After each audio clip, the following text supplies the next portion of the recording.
我的感受呢是，第一个当然就是大雅呢，能够65年来呢，随着台湾的经济成长呢，伴随着台湾的经济成长呢，做出一些贡献呢，我们觉得也非常的欣慰啊。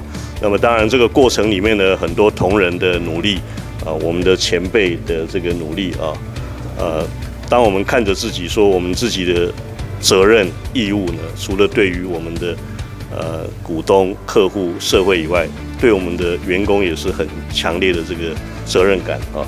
像我们大雅现在已经有2代人在大雅里面退休了，那么所以说对社会的这个义务责任呢，我们也觉得非常的这个欣慰。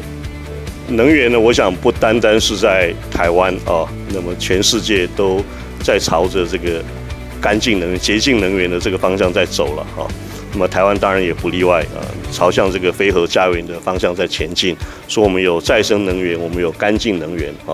那么跟这个能源的产生呢，相对它就会有传输的需要，它就会有储存的需要啊，它就会有转换的需要。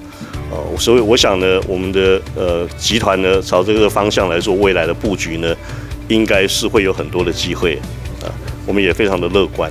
我觉得这是一个非常了不起的成就也是一个非常杰出的里程碑我想在这个杰出的成就背后一定是有他公司非常棒的公司治理还有经营传承人才。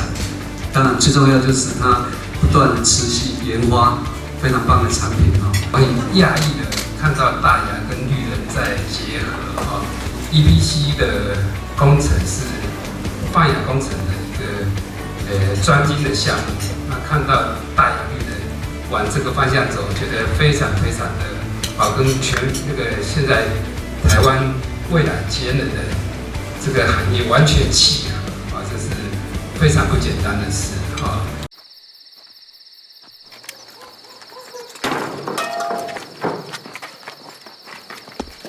我们是谁？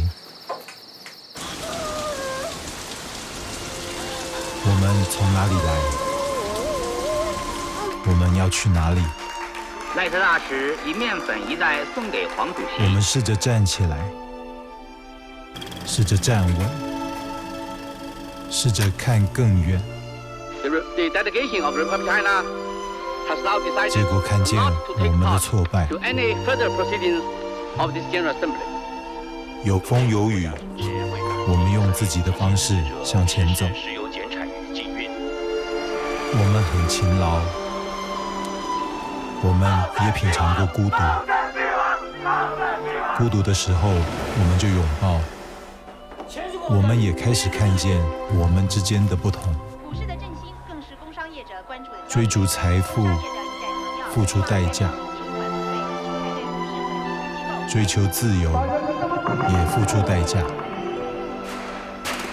每一次的不确定，让我们更确定我们要什么。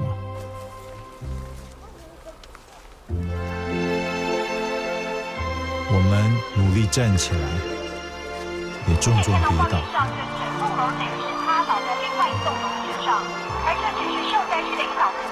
某天我们发现，我们的脸孔越来越相似。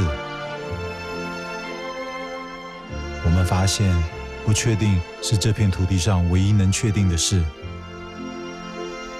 有风有雨，我们用自己的方式向前走。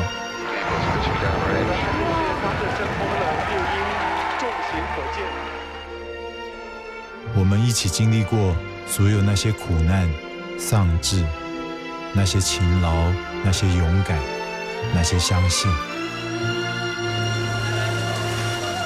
点来啊！是他们将我们连接在一起，终于使我们逐渐成为我们。